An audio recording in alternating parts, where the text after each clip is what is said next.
Bonjour à tous, bonjour à toutes. C'est un sujet qui était en filigrane de quasiment toutes les conférences de ce congrès du télétravail, la cybersécurité et la cybermalveillance. Comment s'en prémunir? Enjeux, outils, méthodes. C'est ce qu'on va voir ensemble pendant une heure avec nos invités. Laurent Verdier, bonjour. Bonjour. Vous êtes chargé de mission sensibilisation risque cyber pour cybermalveillance.gouv.fr.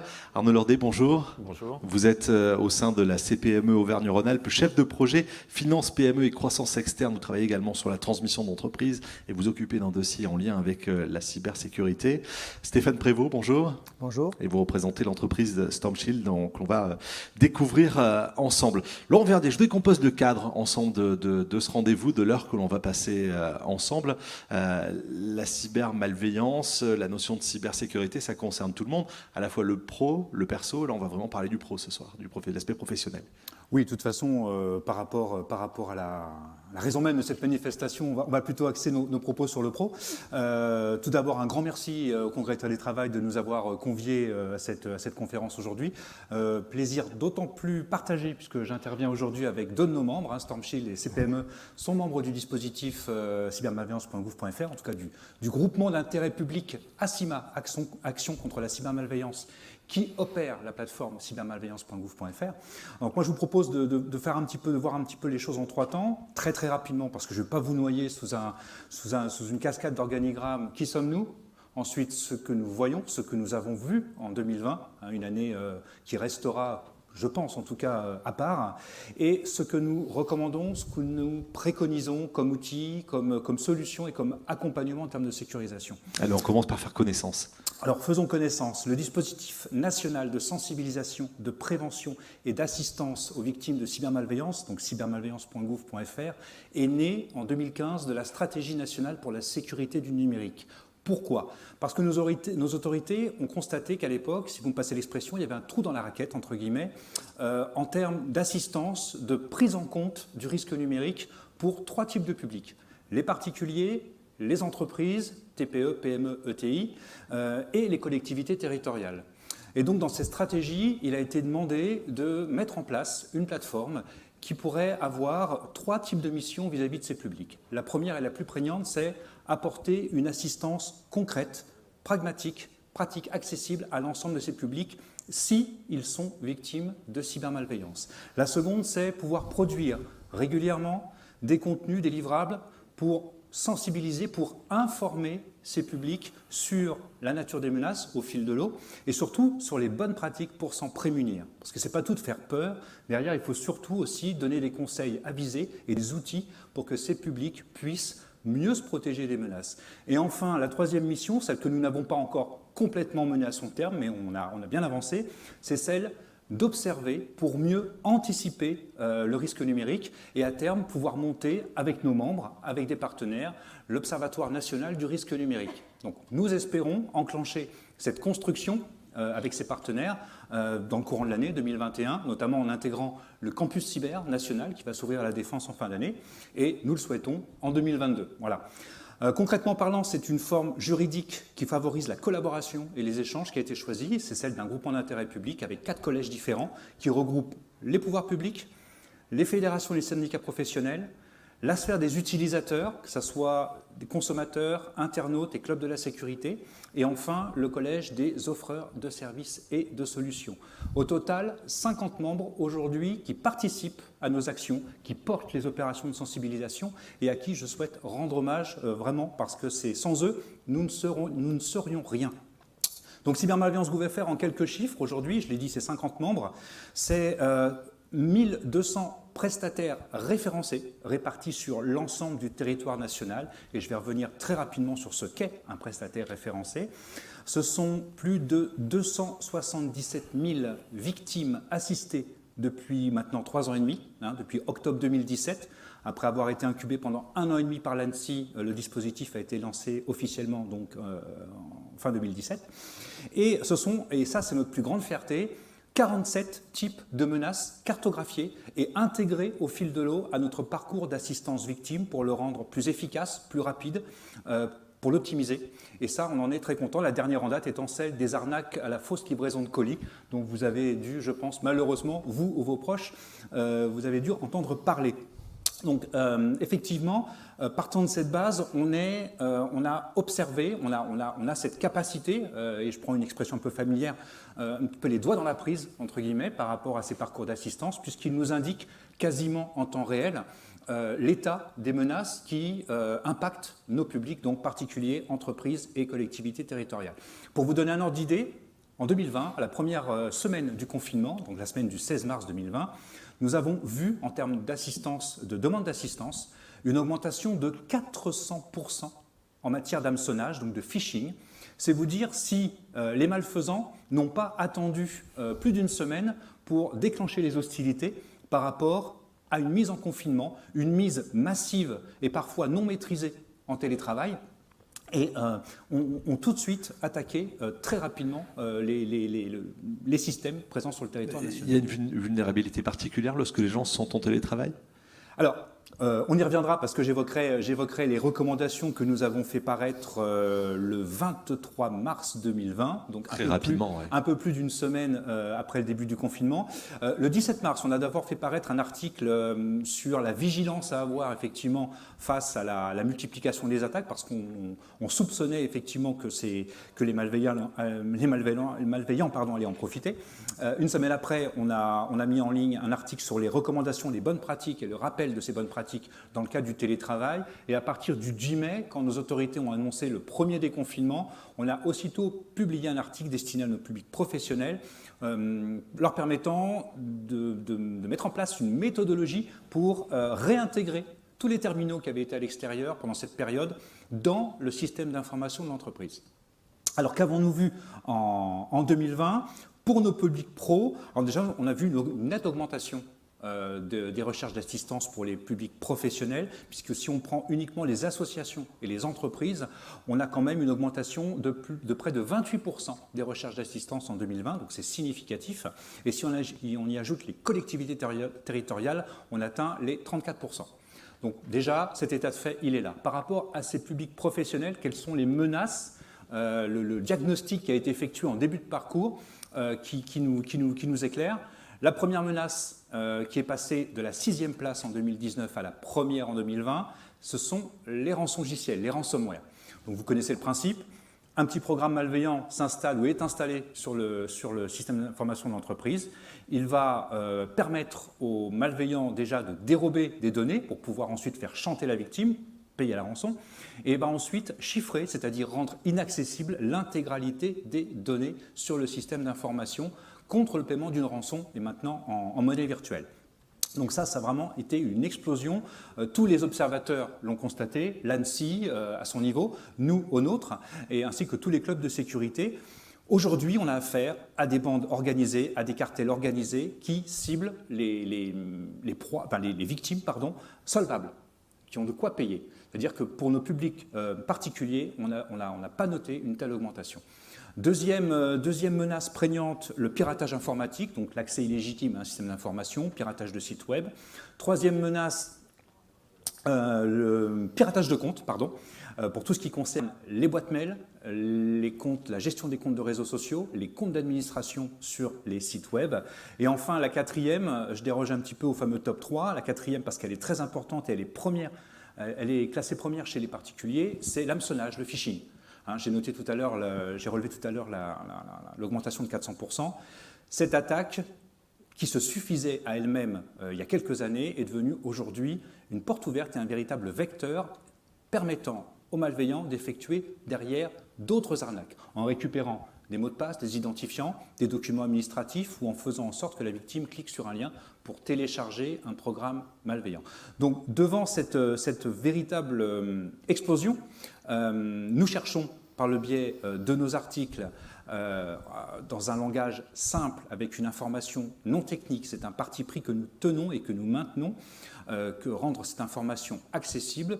Nous expliquons en quoi consiste la menace, nous donnons des conseils si jamais la personne qui lit l'article a été impactée ou a été ciblée par cette menace, et enfin, nous prodiguons des conseils de bonnes pratiques pour mieux se protéger de ces menaces.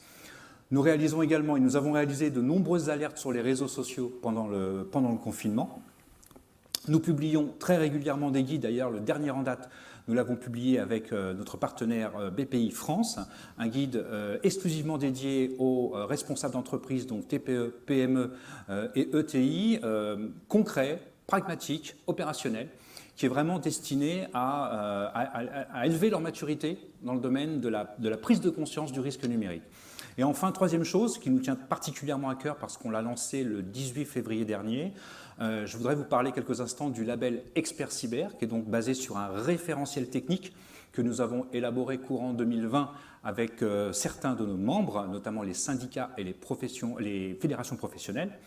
Pourquoi ce référentiel technique? Pourquoi ce label? Parce qu'on s'est simplement rendu compte qu'entre nos prestataires référencés et les visas de sécurité de l'ANSSI, il manquait quelque chose, entre guillemets, pour mieux accompagner les entreprises dans leurs souhaits de sécurisation. C'est-à-dire que là, on n'attend plus que l'entreprise soit victime d'une cybermalveillance.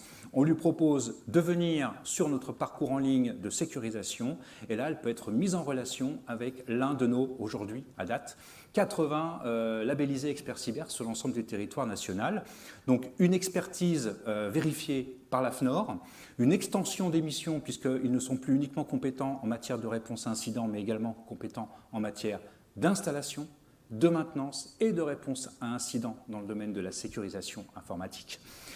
Donc voilà, on a vraiment essayé par rapport à cette amplification des attaques de donner une meilleure lisibilité à nos publics professionnels par rapport à des prestataires de confiance, à l'expertise vérifiée, qui peuvent mieux les accompagner dans une période où, de toute façon, la transition numérique doit se faire. Merci d'avoir posé le cadre. On va présenter vos entreprises. StormShield, tout d'abord pour vous, Stéphane Prévost, expliquez le produit que vous proposez.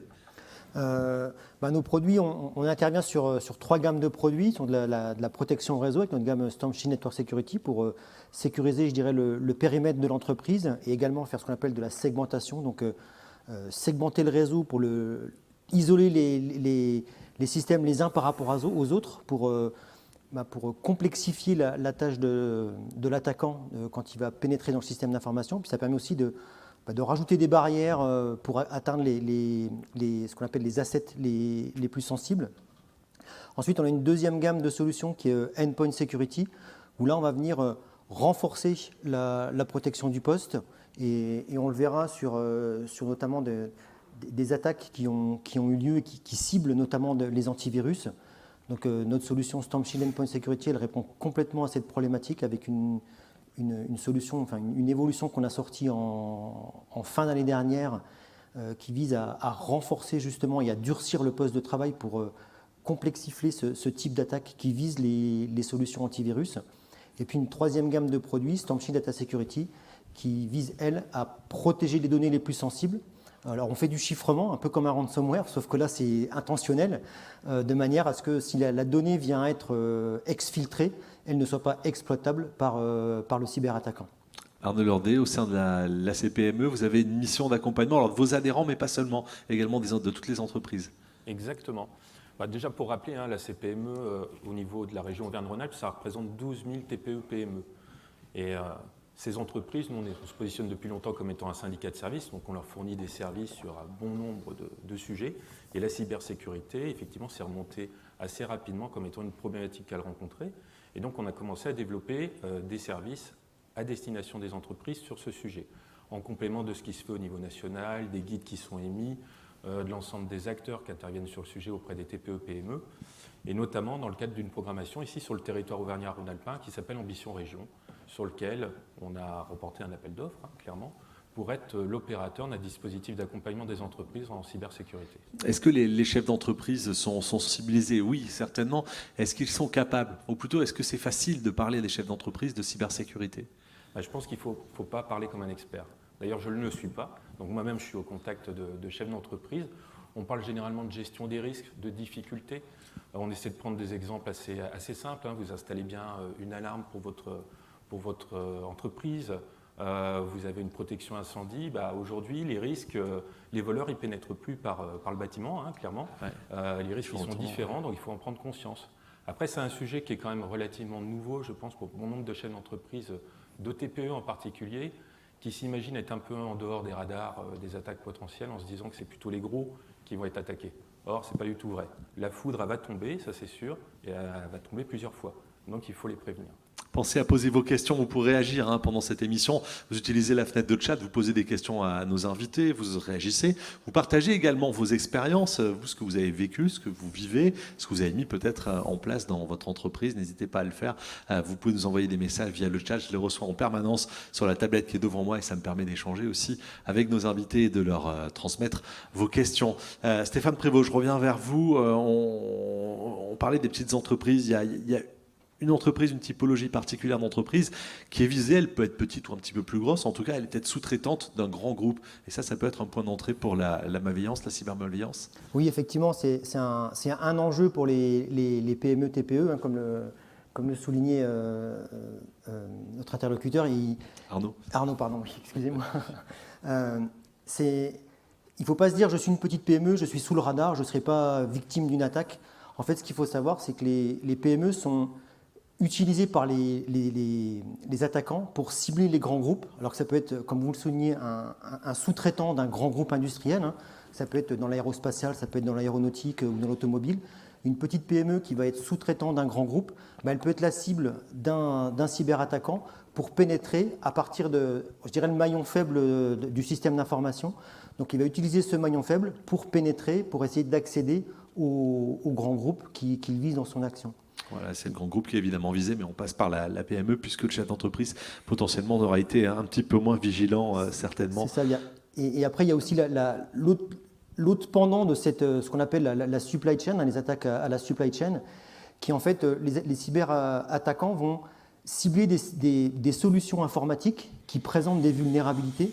Donc c'est typiquement ce qui s'est passé avec ce qu'on a connu en fin d'année dernière avec SolarWinds et le malware Sunburst, où en fait les attaquants ils ont ciblé une solution informatique qui est déployée dans un grand nombre d'entreprises. Et en déployant cette solution, ils ont déployé malencontreusement le malware et donc l'attaquant était dans le système d'information de par le fait que la solution était compromise. Et donc par là, ils ont pu accéder soit directement au grand groupe, soit via les PME sur la supply chain classique, je dirais. Et les risques évoluent à toute vitesse, les stratégies évoluent. Vous avez cité 3, voire 4 même principaux risques. Ça évolue très très vite. Il faut s'adapter en permanence. Chez vous qui êtes un professionnel de la cybersécurité. C'est le jeu du gendarme et du voleur. C'est la vieille histoire qu'on connaît depuis Bonnie and Clyde, je dirais. Oui, on doit être constamment à l'écoute de ce que font les cyber malveillants. On s'appuie sur des réseaux comme la CIMA, donc comme cybermalveillance.gouv.fr. On s'appuie aussi sur nos propres experts techniques qui regardent, qui analysent les nouveaux malwares, qui analysent par où passent les attaques, quelles vulnérabilités les attaquants utilisent. Et puis, donc on adapte nos solutions à ce nouveau type de comportement. Et puis surtout, on essaye de concevoir des solutions qui sont accessibles pour l'être humain, enfin pour l'administrateur qui n'a pas forcément des grosses compétences en cybersécurité. Donc on essaye de faire des solutions qui sont accessibles, qui permettent d'être configurées assez facilement et qui alertent notamment, donc c'est ce qu'on appelle la sécurité transparente, qui alerte en cas de mauvaise configuration. On va lui dire attention, là vous avez fait une règle de configuration qui est peut-être qui vous expose. Donc ça, de par ces alertes, ça permet d'aider l'administrateur système à améliorer sa sécurité. Arnaud, je reviens vers vous avec les entreprises que vous accompagnez. Elles ont confiance en vous a priori, donc vous avez un échange. Ça devrait matcher avec eux assez facilement. C'est quoi le premier pas? Qu'est-ce que vous amenez à faire? Un audit, un constat? Raconter, expliquer? Généralement, la première chose qui est effectuée, c'est qu'il y a un cyberdiagnostic qui est effectué. Juste pour rappeler, le programme d'accompagnement, c'est un programme d'accompagnement qui est plutôt complet, qu'on propose aux entreprises. Il est en deux formules. Il y a une formule longue et une formule courte.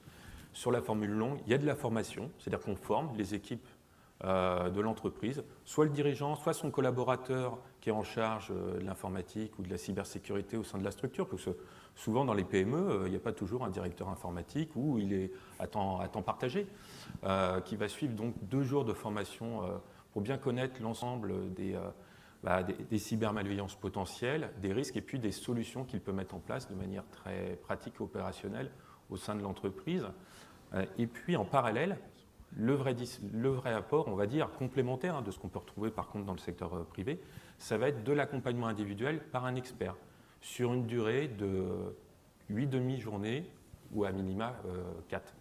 Et pendant 8 demi-journées, il y a d'abord un cyberdiagnostic, bien entendu, parce que comme tout conseil, même dans toute autre matière, avant de conseiller, il faut comprendre. Donc on pose le cadre, un cyberdiagnostic. Une fois que celui-ci est effectué, ça permet de repérer les failles potentielles, les actions correctrices à mettre en œuvre. Et une fois qu'on a identifié ces actions correctrices, l'expert va accompagner l'entreprise dans la réalisation de son plan d'action.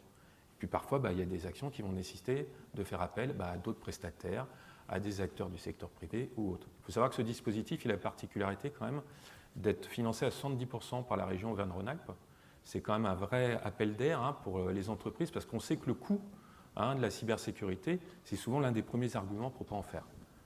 Donc c'est clairement un vrai plus pour les entreprises qui puissent accéder à ce type de dispositif. Pourtant, il faut intégrer ça dans les enjeux de croissance d'une entreprise, il faut intégrer la cybersécurité, c'est une nécessité. C'est clair. Alors autant on a intégré qu'il y avait un enjeu stratégique pour les entreprises, c'est d'aller vers le numérique, c'est un enjeu de compétitivité, un enjeu de rentabilité. C'est clairement aujourd'hui, il faut intégrer que la cybersécurité en tant que telle, c'est un enjeu stratégique également de compétitivité, de rentabilité. On le disait tout à l'heure, par exemple, une PME qui travaille avec un grand groupe, aujourd'hui, moi j'ai un bon nombre d'entreprises qu'on accompagne et qui ont besoin de montrer patte blanche sur ce qu'ils ont fait en termes de cybersécurité pour pouvoir répondre à des appels d'offres, pour pouvoir travailler avec des collectivités publiques ou avec des grands groupes. Question très précise. Elle vient de Caroline dans le chat. En télétravail, en cas de cyberattaque sur l'ordinateur du salarié, qui est responsable, le salarié ou l'entreprise ? Laurent, je vous laisse répondre là-dessus. Question piège. Je vais avoir une réponse de Normand. Une arborescence et c'est résolu. Les deux, mon général.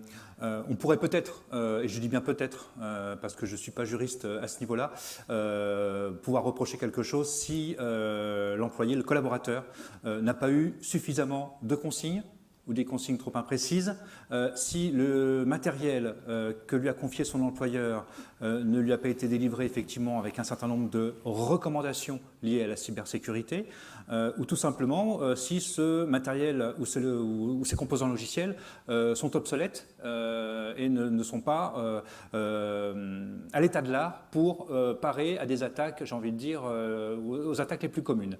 A contrario, le collaborateur se doit, et c'est ce que nous recommandions dans notre article sur justement le télétravail, déjà bien avoir en tête qu'il faut séparer les usages pro des usages perso. Je n'agis pas avec mon ordinateur pro comme je le ferai avec ma connexion et mon ordinateur personnel. Je passe sur les mêmes sites, je ne fais pas les mêmes choses, les mêmes usages. J'applique strictement les consignes de sécurité, même si je ne suis pas dans les murs de mon entreprise. J'applique les consignes de sécurité qui m'ont été communiquées par mon employeur, le DSI ou le RSSI quand il y en a un. Et enfin, j'ai une attitude globalement responsable et vigilante des matériels et des accès que m'a confié mon employeur pour télétravailler. Vigilance au quotidien nécessaire de l'ordre. Oui, disons que tout ça, ça nécessite bien entendu que le salarié soit formé ou qu'il soit accompagné en tout cas dans cette connaissance des risques. Clairement, donc il faut former les utilisateurs, qu'ils aient connaissance des risques qu'ils encourent à titre privé, parce que je pense qu'à titre privé, chacun se rend compte des dangers d'avoir un virus qui va aller nous embêter sur notre ordinateur personnel, mais on ne se rend pas nécessairement compte des dangers qu'il peut y avoir sur le réseau informatique. Pour l'entreprise, on sait que ça peut carrément provoquer un arrêt de la chaîne de production, par exemple. Donc ça, c'est essentiel. Et puis, il y a des outils, effectivement, simples à mettre en place, comme vous le décrivez d'ailleurs sur certains des guides, une charte informatique, et puis de la formation utilisateur, je le répète, parce qu'on voit bien que c'est à peu près 80-90% des attaques, des problématiques de sécurité des systèmes d'information pourraient être évitées si l'utilisateur n'avait pas appuyé sur le mauvais bouton. C'est-à-dire que le vrai risque, il se trouve là, entre la chaise et puis le clavier, généralement. D'autant qu'avec le télétravail un petit peu en longueur ou des journées en longueur, on est moins attentif, il y a encore plus de risques de se faire hameçonner, de se faire avoir. Laurent Verdier ? C'est indéniable, c'est indéniable. J'ai dit tout à l'heure, on vit aujourd'hui, Du fait de la crise sanitaire, du confinement, de la mise au télétravail massive, pas toujours préparée, on a en plus assisté à une véritable explosion de toutes les attaques cyber, quelle que soit leur forme. Donc il y a une augmentation significative du risque et derrière, ce qu'on recommande vraiment au niveau de cybermalveillance GouverFR, ce n'est pas la paranoïa, loin de là. Les nouvelles technologies sont un cadeau, et je parle sous le contrôle de mes collègues, les nouvelles technologies sont un cadeau fantastique. Maintenant, ça vient avec un certain nombre de contraintes et de responsabilités. Il y a des solutions pour dormir tranquille, en tout cas, ça existe. Oui. Ouais. Stéphane, je reviens vers vous avec ces solutions. Est-ce qu'on peut estimer qu'une solution est attaquable? Est-ce qu'elle est fragile? Votre solution de sécurité, par exemple, est-ce qu'elle est elle-même resécurisée, ainsi de suite? Parce qu'on peut imaginer qu'on déploie la difficulté dans votre solution. Malheureusement, alors ça peut paraître un peu paradoxal, on se dit je vais mettre une solution de sécurité et puis je vais être tranquille. Malheureusement, une solution de sécurité, ça reste du code informatique qui présente parfois des bugs. Ce qu'il faut savoir, c'est qu'un bug, c'est une vulnérabilité, et qu'une vulnérabilité, c'est une porte d'entrée qu'un attaquant, un cyberattaquant, va exploiter pour tenter de pénétrer dans un système d'information. Et sur des solutions de sécurité, donc des antivirus typiquement, donc qui sont installés sur des postes pour les protéger contre les cyberattaques, les cyberattaquants, ils ciblent ces solutions-là justement parce que c'est une première porte qu'ils vont essayer soit de désactiver, donc je pénètre dans le système, j'essaye de prendre contrôle de l'antivirus pour le désactiver, et du coup je passe inaperçu. Ou alors ce qui peut être fait aussi, donc c'est ce qui s'est passé notamment chez Mitsubishi Electric en 2019, où la solution, donc le cyberattaquant a profité d'une faille de vulnérabilité pour pénétrer dans le système d'information. Et là, il profite des droits privilégiés qu'ont ces solutions antivirus parce qu'elles ont presque, je dirais, tout pouvoir sur le poste pour contrôler le système de fichiers, contrôler les registres, contrôler les accès un petit peu partout. Donc elles ont un pouvoir suprême sur le poste de travail. Et donc l'attaquant, il cherche à trouver des failles dans les systèmes informatiques, enfin dans les antivirus, pour profiter de ces droits privilégiés et pour pénétrer plus facilement dans les systèmes d'information. Ils deviennent là le virus, le messager en fait du virus. C'est un petit peu ça, parallèle avec l'ARN messager. Les entreprises ont toutes utilisé des solutions de partage collaboratif ou presque, entreprises d'administration du reste, les Teams et autres Drive et autres Google Drive ou Microsoft Drive. Ça aussi, ce sont des points d'entrée en fait, ces données qui sont stockées. On ne sait pas forcément où, même si c'est aux États-Unis pour la plupart. Ça aussi, c'est un risque. Alors, oui et non, je dirais que la question de la souveraineté est posée. Ouais. Quand on doit poser ces données d'une entreprise, confier ces données, parce qu'on confie ça à un fournisseur de services, on confie ces données, il faut savoir ce que ce fournisseur de services va en faire. Mais on n'ouvre pas forcément une porte en utilisant ce type de système. Pas forcément, parce que les échanges sont sécurisés. Par contre, on va donner potentiellement certaines clés. Donc, si c'est par exemple un brevet spécifique, industriel, qu'on va déposer sur un serveur qui est hébergé, sur une machine qui est hébergée aux États-Unis, ce qu'il faut savoir, c'est que l'administration américaine, elle peut demander à un acteur américain d'avoir accès à ces données-là pour pouvoir en prendre connaissance. Donc, c'est des choses qu'il faut savoir. Et donc, normalement, on doit, sur des données très sensibles qui sont typiquement liées à des organismes d'importance vitale en France et en Europe, on doit faire en sorte de ne pas confier ces informations à n'importe qui et donc d'en maîtriser la totale maîtrise. Arnaud Lordet, vos adhérents, les personnes qui bénéficient de ce service, cette mission, ils ont aussi tendance à utiliser un ordinateur partagé à la maison, par exemple, pour se connecter au SI de l'entreprise? Ça existe, ça? Alors, oui, ça existe, mais enfin, c'est justement tout le sens de l'action qu'on mène avec la région Auvergne-Rhône-Alpes dans le cadre de ce programme, c'est justement de faire en sorte de les éduquer, de leur donner les bons réflexes. Vous avez parlé tout à l'heure d'hygiène, d'avoir de l'hygiène informatique, dans les usages. Et donc d'éviter effectivement ce type de problématique. Par contre, les problèmes qu'on a pu recenser, certains proviennent effectivement de ce type d'action, c'est-à-dire d'un salarié qui a utilisé son propre poste informatique parce qu'il fallait faire vite, parce que l'entreprise n'avait pas nécessairement toujours fourni. Parce qu'on a fait vite au mois de mars 2020 aussi. Hein. Voilà, et on a fait avec les moyens du bord. Hein. C'était quand même une situation particulièrement nouvelle. Donc il y a une prise de conscience a posteriori. Tiens, j'ai tout ouvert, je vois, il y a des dangers nouveaux, il y a des risques. Effectivement, j'ai des brevets. Est-ce que c'est pertinent que ma collaboratrice elle fasse des commentaires dessus comme ça depuis son propre ordinateur personnel? Non. Voilà, donc les questions se sont posées et bon, il y a toujours un temps de réaction pour la mise en œuvre des réponses. Si on revient au mois de mars 2020, il y avait soit la continuité de service ou de l'entreprise, soit la sécurité. Ça a été difficile d'avoir les deux, de maintenir les deux. Laurent Verdier, sur cette question. Oui, parce que la sécurité, c'est contraignant. Il ne faut pas se tromper sur les mots.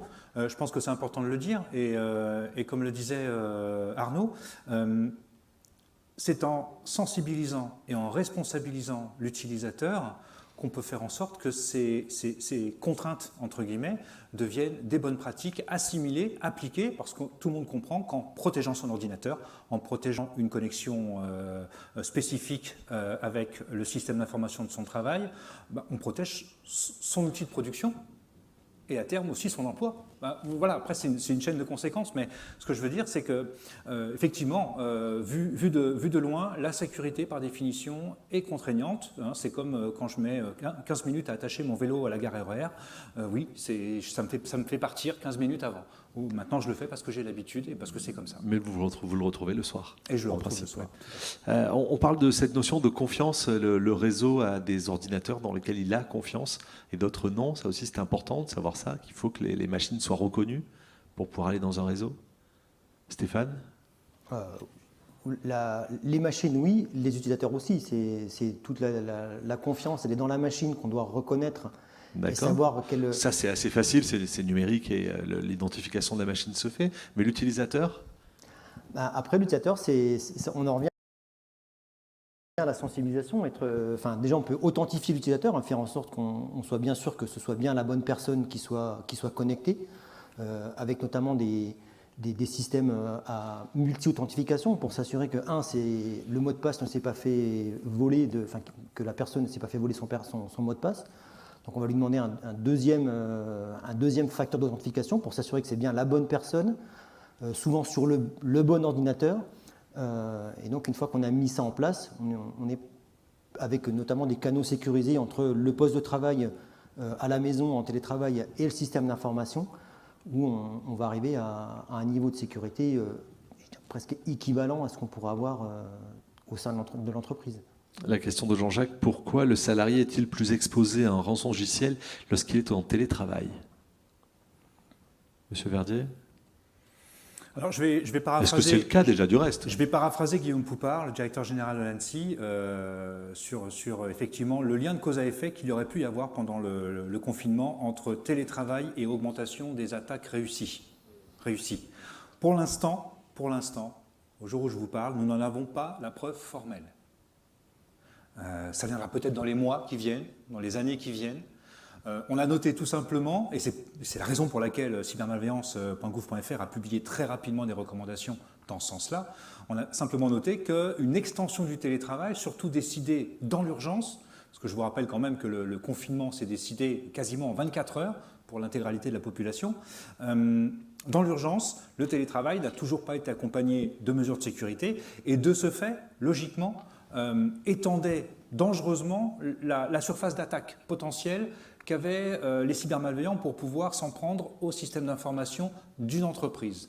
Donc effectivement, on a tout fait pour essayer de relever les murs et de faire en sorte que ces attaques ne passent pas.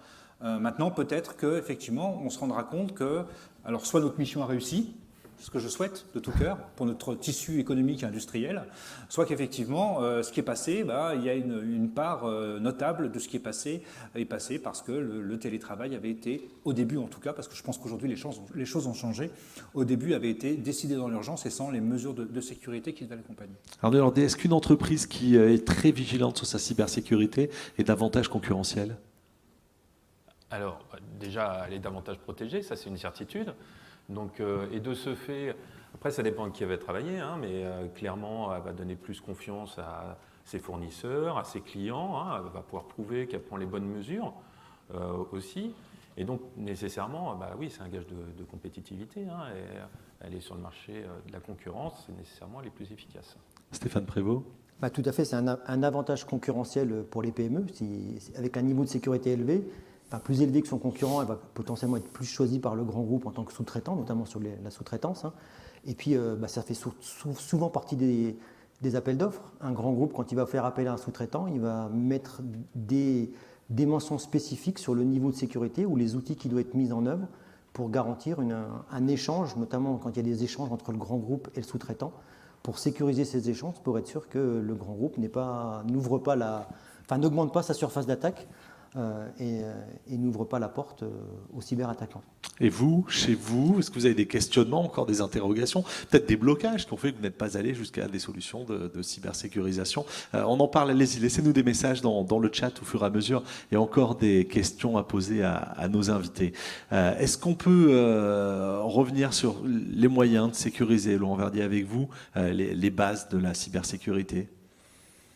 Alors, on en a parlé depuis une demi-heure, mais pour recentrer tout ça très et qu'on puisse les noter. Sur ce qu'on préconise au niveau de cybermalveillance GouverFR, pour nous, indiscutablement, il y a un aspect technique, un volet technique et un volet humain. Au niveau du volet technique, on demande, en tout cas on recommande, la première chose pour nous aujourd'hui, c'est qu'une entreprise établisse et mette en place une réelle stratégie de sécurité numérique. Au même titre qu'une stratégie de vente, de développement commercial.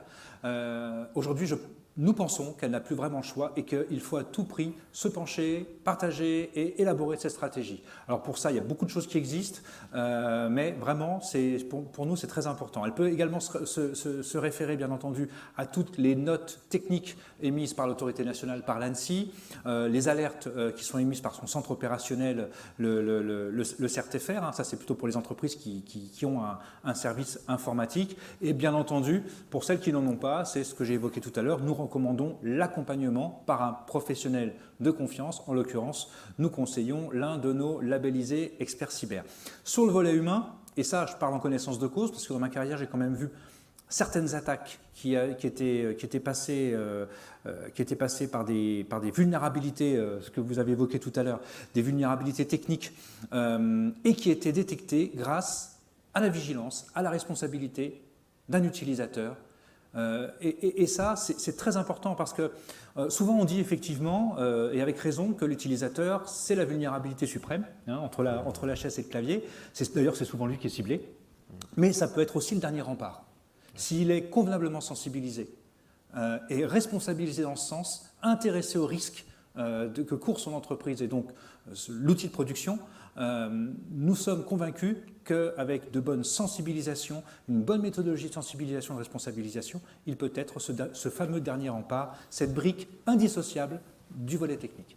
Voilà, pour dormir tranquille, en fait, il faut appliquer ces quelques règles et ça aidera beaucoup de chefs d'entreprise à garder et à conserver le sommeil. Vous pouvez nous rappeler les différents risques? Il y en avait 4, hein. Vous avez dit on était parti sur 3, mais il y a 4 grandes familles de risques. Alors, courant 2020, oui, je l'ai dit tout à l'heure, on a relevé 4 types de cybermalveillance qui ont particulièrement ciblé nos publics professionnels. Donc les ransomware, les rançongiciels, le piratage informatique, donc l'accès illégitime à un système d'information professionnelle, le piratage de compte, décidément, j'arrive pas à m'en souvenir. Donc, et pourtant, il est très important, avec tout ce qu'on stocke sur nos boîtes de messagerie aujourd'hui, les attaquants s'emparent purement et simplement de la quasi-totalité de notre identité numérique, avec des contrats, avec des démarches administratives, avec tout un tas de choses. On en a même vu stocker des fichiers de mots de passe sur leur messagerie. Donc quand on a ça, on a tout gagné. Et enfin, ce qu'on appelle le phishing, l'hameçonnage en français, à savoir un mail qui provient d'un émetteur de confiance, entre guillemets, mais qui en fait est un faux, hein, et qui est destiné à récupérer des mots de passe, des documents administratifs ou de vous faire cliquer sur un lien malveillant. On n'a pas parlé d'une des composantes de l'entreprise, c'est le support informatique. Est-ce qu'en cas de télétravail, il doit être très très vigilant pour éviter ces risques encore plus réactifs, répondre véritablement et être peut-être aussi le vrai support, parce que quelquefois il y avait des faux supports techniques qui peuvent exister aussi? Alors oui, le support informatique, il est bien entendu névralgique dans ces périodes, mais il ne sera rien s'il n'y a pas une volonté derrière. Enfin, pour activer tout ça, s'il n'y a pas une réelle volonté au niveau de la direction de l'entreprise. Nous, c'est vraiment ce qu'on a recommandé, notamment pour le télétravail, aux responsables, aux chefs d'entreprise, définir et mettre en œuvre une politique d'équipement des terminaux mobiles, connaître et sécuriser ses accès extérieurs et enfin renforcer, et je l'évoquais tout à l'heure, la politique de mot de passe. Et bien entendu, en y associant le service informatique et également, c'est ce que nous recommandons, la communication interne pour que tous les acteurs de l'entreprise soient bien responsabilisés. Une question de Mathilde. La vulnérabilité est-elle la même en fonction des devices utilisés en télétravail, si on utilise un téléphone portable, un PC portable ou une tablette? Stéphane? La La vulnérabilité, ouais, est-ce qu'on a le même nombre de chances de se faire harceler ou d'être victime de cybermalveillance avec un téléphone, une tablette, un ordinateur? Est-ce qu'il y a des terminaux plus sécurisés que d'autres? Plus sécurisés, non, je dirais. Par contre, plus exposés, oui, parce qu'en fait, un attaquant va essentiellement cibler un système d'exploitation qui est le plus largement diffusé. Ça lui permet d'augmenter ses chances d'avoir une victime, en fait. Parce que lorsqu'il crée son logiciel, évidemment, il faut qu'il soit adapté au maximum d'appareils. Oui, donc il se base sur un OS commun. Oui, créer une vulnérabilité, c'est pas donné à tout le monde. Hein, c'est beaucoup de temps, beaucoup de travail, beaucoup de travail, effectivement. Après, ils se revendent entre cyberattaquants, ils se revendent les vulnérabilités qu'ils ont détectées. Et donc le principe, c'est de trouver une faille qui soit la plus facilement exploitable. Donc c'est ce qui explique qu'on va retrouver beaucoup de vulnérabilités qui ciblent des systèmes d'exploitation comme Windows ou des applications comme Word, comme à l'époque Flash Player qui maintenant n'est plus déployé, mais c'était grandement ciblé parce que c'était largement diffusé et largement utilisé. Donc on augmentait les chances d'aboutir à notre attaque, enfin que l'attaque soit réussie. Arnaud Landais, il y a des gens de toute la France qui nous regardent sur ce site du Congrès du télétravail. Ça existe en Auvergne-Rhône-Alpes, à la CPME. Ça existe également dans d'autres CPME, ce dispositif? Alors, ça existe en Auvergne-Rhône-Alpes parce que c'est un dispositif financé par la région Auvergne-Rhône-Alpes.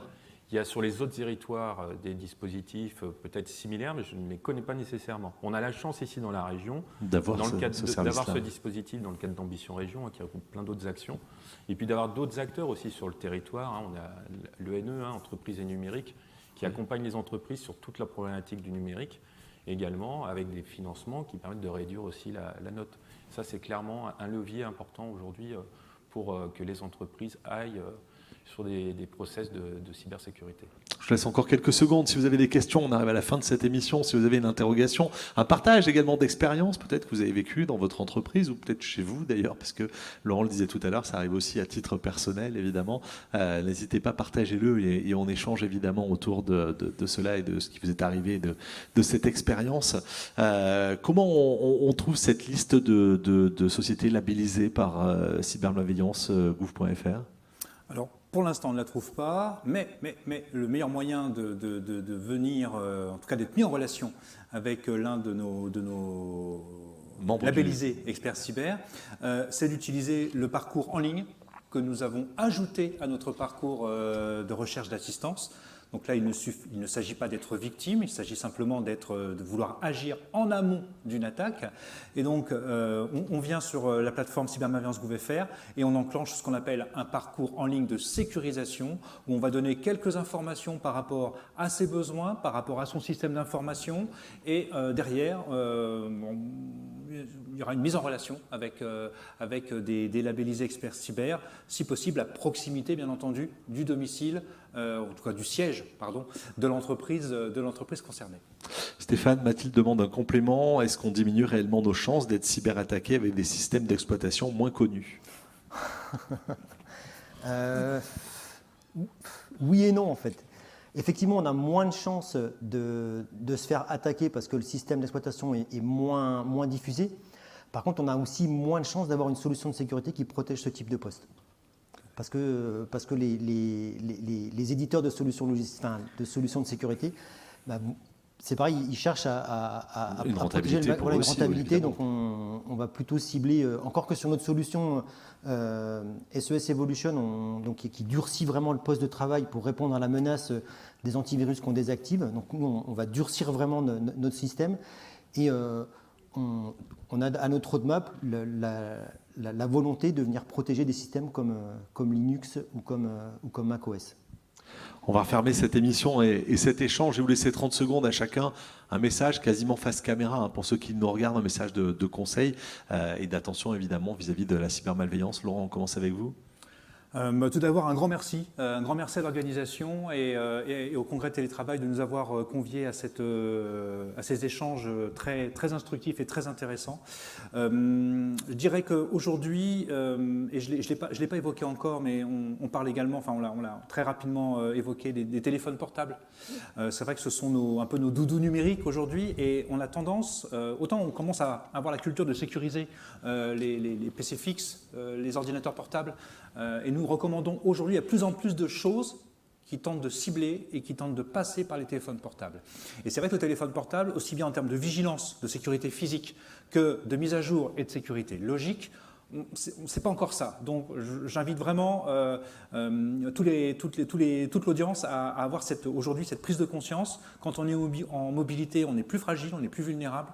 Il faut donc travailler avec des outils sécurisés, à jour, et avec des connexions sécurisées avec le SI de l'entreprise. Merci Laurent. Même question pour vous Arnaud. Un message à transmettre? Non, le message, c'est juste de faire preuve de bon sens. On prend plein de mesures de sécurité pour notre entreprise. La cyber, ça doit en faire partie. Et puis surtout, il faut vraiment l'intégrer comme dans notre stratégie de développement. Ce n'est pas que des coûts, c'est des avantages compétitifs et ça fera la différence avec nos concurrents. Et aujourd'hui, on peut se faire accompagner. Il y a de l'information qui est diffusée. Il y a cybermalveillance.gouv.fr qui donne plein d'informations et c'est très riche de contenu. Sur le site de l'ANSSI aussi, il y a du contenu. Donc il ne faut pas hésiter à aller chercher l'information et puis se rapprocher ici également des acteurs territoriaux, locaux qui peuvent vous accompagner. On le fera avec plaisir. Stéphane? Merci de nous avoir accueillis. C'est effectivement un plaisir de partager et d'échanger sur la cybersécurité. On l'a vu, hein, les solutions sont nécessaires. Il est nécessaire de déployer des solutions de sécurité. Moi, je rajouterais juste un mot, c'est de bien choisir sa solution. On a parlé de cloud souverain. C'est de bien choisir sa solution pour savoir à qui est-ce qu'on confie les clés de votre entreprise. Allez, une dernière question, elle vient d'arriver, celle d'Aurélie qui nous dit « Est-ce une bonne solution de migrer ces données sous Office 365 ?» Ça dépend du niveau de sensibilité des données. C'est pratique parce que ça permet de rapidement mettre en œuvre un espace collaboratif. Le niveau de sécurité de Microsoft est relativement bon. Par contre, si les données sont sensibles en termes de brevets, en termes d'importance vitale pour l'État, là, il va falloir y regarder de plus près et potentiellement mettre en place des solutions de chiffrement de données sensibles. Ouais, là, évidemment, c'est la question de la souveraineté. Où va-t-on stocker ces données, hein? Voilà, ouais. Merci beaucoup à tous les trois. Merci à vous d'avoir posé des questions, d'avoir réagi pendant cette émission aussi avec nous, d'avoir posé des questions. J'espère qu'on vous a aidé, qu'on vous a donné quelques pistes. cybermalveillance.gouv.fr, c'est le site internet sur lequel vous retrouvez toutes les ressources qu'on a évoquées pendant cette émission. Un petit rappel et un rendez-vous à vous donner. Demain, entre 14h et 15h, il y a une autre conférence sur une thématique similaire, sécurisation des systèmes d'information. L'exception n'est pas la règle. On parlera matériel, réseau, management, usage et bonnes pratiques avec 3 intervenants qui seront avec nous depuis le plateau ici à Lyon de ce congrès du télétravail. Merci beaucoup à tous les trois. La suite continue évidemment sur le site du congrès du télétravail, congrèstélétravail.com.